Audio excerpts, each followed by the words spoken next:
Olá, meu nome é Igor Amaral, sou professor de educação física, trabalho com atletas de alto rendimento no grande clube aqui no Rio de Janeiro.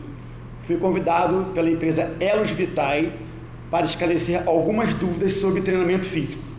Selecionamos algumas perguntas através das nossas mídias sociais que eu vou esclarecer e responder agora. E a primeira pergunta é do Leonardo Braga de São Paulo. Quais são os tipos de treinamento mais indicados para perder peso?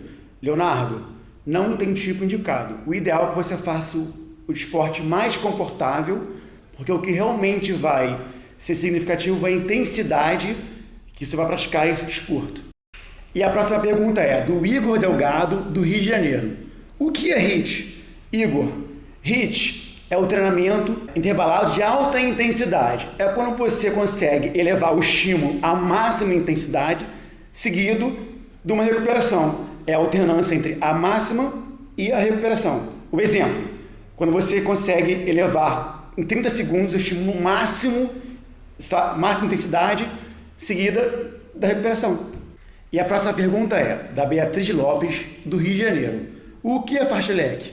Beatriz, existem 3 tipos de treinamento: intervalado, contínuo e fartlek, que vem da origem sueca, que significa alternância de velocidades. A grosso modo dizendo, seriam variação de terreno. O exemplo, subir uma montanha, descer uma montanha, pedalar mais rápido, pedalar mais devagar, enfim, seria um mix de velocidade, um mix de terrenos. E a próxima pergunta é Hilton Feitosa, de Teresópolis. Qual o melhor horário para treinar?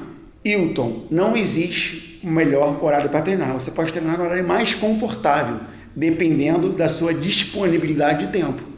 E a próxima pergunta é da Luísa Lopes, de Belo Horizonte, Minas Gerais. Treino todo dia, mas não consigo perder peso. O que fazer? Luísa, perder peso é quando você tem o déficit calórico maior que a restrição calórica, ou seja, você tem que ingerir menos caloria do que você gasta, acoplado de uma boa alimentação e uma boa priorização de treinamento físico. Galera, obrigado pela participação. Continuem enviando perguntas através das mídias sociais. Lembrando que é importantíssimo consultar um profissional de educação física e um nutricionista para dar ênfase e melhorar a performance de você. Muito obrigado, até mais. Olá, para quem ainda não me conhece, meu nome é Ana Carolina, eu sou nutricionista do Projeto Elos e eu tô aqui hoje para a gente conversar um pouquinho e tirar dúvidas sobre o tema hidratação e retenção hídrica. E a primeira pergunta que fazem muito é: qual é a quantidade de líquido que o indivíduo deve consumir ao longo do dia? E a minha resposta é sempre de 2 a 3 litros de líquido. Para a gente saber exatamente a quantidade de líquido de um determinado indivíduo, a gente deve pegar o peso dele, multiplicar por 35 e achar um resultado em ml. Então, por exemplo, um indivíduo que pese 70 quilos, a gente vai pegar 70, multiplicar por 35 e achar o resultado de 2,450. Ou seja, um indivíduo de 70 quilos deve consumir por dia 2 litros 450 ml de líquidos. A outra pergunta muito comum é: esse líquido tem que ser só água? Não, ele pode ser qualquer tipo de líquido. E como é que você faz esse controle? A minha dica é sempre andar com alguma garrafinha que você saiba exatamente a quantidade de líquido que cabe ali dentro, e assim você consegue controlar essa quantidade de uma forma melhor. Então, esse indivíduo de 70 quilos, a gente aconselha que ele beba 5 garrafinhas que tenha 500 ml. Isso pode ser água com sabor, por exemplo, com rodela de frutas, com lascas de pepino, lascas de gengibre, folhas de hortelã, ou então chás, sucos e até mesmo sopas. Um outro questionamento muito comum é se pessoas que possuem algum tipo de doença cardíaca têm que fazer uma restrição nessa ingesta hídrica. E a resposta é sim. O recomendado para pessoas que possuem doenças cardíacas é que elas consumam de 1 a 1,2 litro de líquido por dia. E, em alguns casos, esse número pode ser até menor, de 800 ml, dependendo da condição do paciente. E aí, a reclamação que eu escuto muito é que só com essa quantidade não consegue matar a sede. Então a dica que eu dou é: primeiro, separe sempre a quantidade de água que você vai usar para tomar os seus remédios, porque aquela quantidade vai ser fixa por dia. Segundo, não desperdice essa quantidade com bebidas açucaradas, como refrigerantes, como sucos industrializados, como gelatina, porque tudo isso vai contar nesse 1,2 litro ou 1 litro ou qualquer que seja a recomendação médica. Além disso, eu sempre digo, prefira sempre alimentos sólidos do que sopa, prefira sempre fruta do que sucos, porque dessa forma fica mais fácil atingir essa ingesta mais baixa de líquido.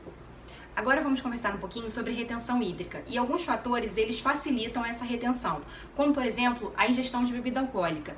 A gente repara que no dia seguinte de uma festa, onde a gente tenha ingerido um pouco mais de bebida alcoólica do que o comum, a gente já acorda se sentindo inchado, a mão já acorda inchada, com dificuldade de tirar anel, de tirar aliança.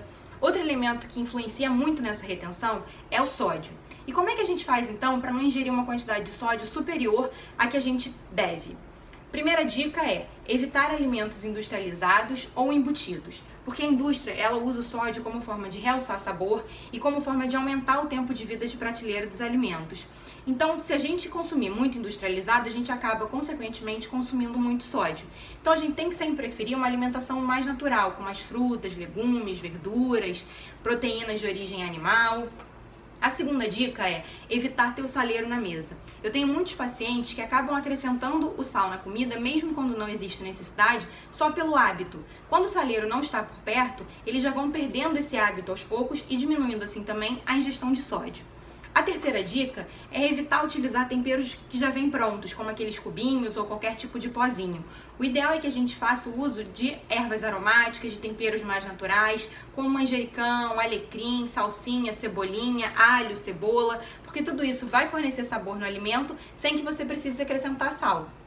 Então, essas foram as respostas às dúvidas de hoje. Qualquer dúvida que vocês tenham, sigam a gente nas redes sociais, no Instagram, no Facebook, mandem e-mail que a gente está aqui para tirar qualquer dúvida que vocês tenham, tá bom? Obrigada pela atenção e até a próxima. Olá pessoal, meu nome é Henrique Mussi, sou médico cardiologista. Venho através desse vídeo conversar com vocês sobre as perguntas da Semana da Saúde. Vamos respondê-las agora. Primeira pergunta então, qual é a relação do tabagismo com o infarto? Bom, sabe-se que o tabagismo é um fator de risco muito grande para a doença cardiovascular, dentre elas o infarto e o acidente vascular cerebral. Sabe-se por isso que a fumaça do cigarro contém importantes componentes, dentre eles a nicotina e o monóxido de carbono. A nicotina é uma substância euforizante e estimulante. A nicotina associada ao monóxido de carbono e outras substâncias conforme aspiradas com a fumaça do cigarro e caindo na circulação sanguínea, promovem uma inflamação dos nossos vasos sanguíneos, da região do endotélio, causando lesão endotelial. O endotélio é aquela camada dos nossos vasos sanguíneos que recebem aquelas placas de ateroma que a gente falou nos vídeos anteriores. Esse tipo de ateroma pode sofrer inflamação motivada pela fumaça do cigarro e pelos seus componentes, tais como a nicotina e o monóxido de carbono.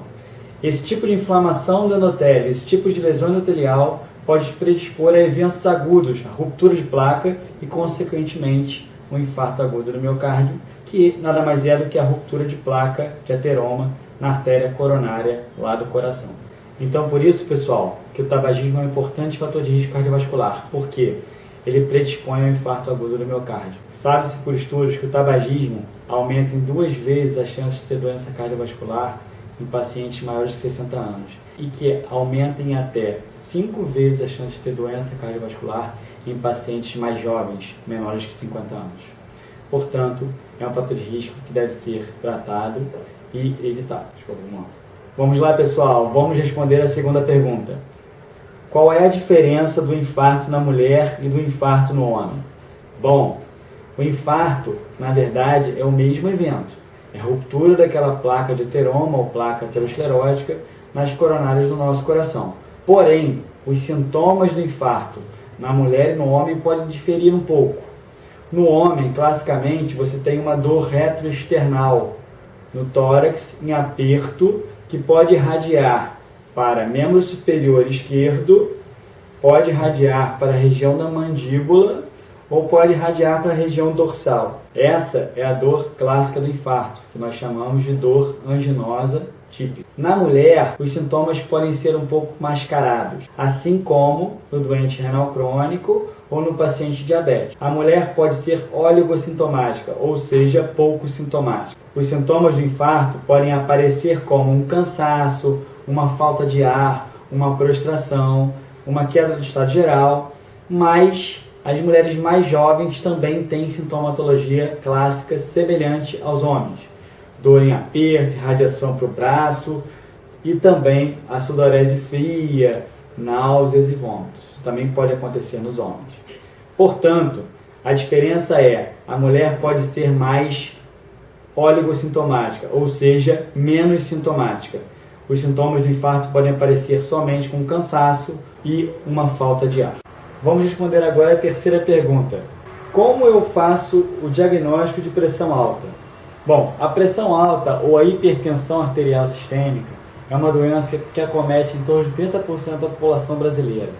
O diagnóstico da hipertensão arterial sistêmica é feito em consultórios médicos, através de duas medidas em dias diferentes que dão maior ou igual a 140 por 90 milímetros de mercúrio, ou seja, 14 por 9.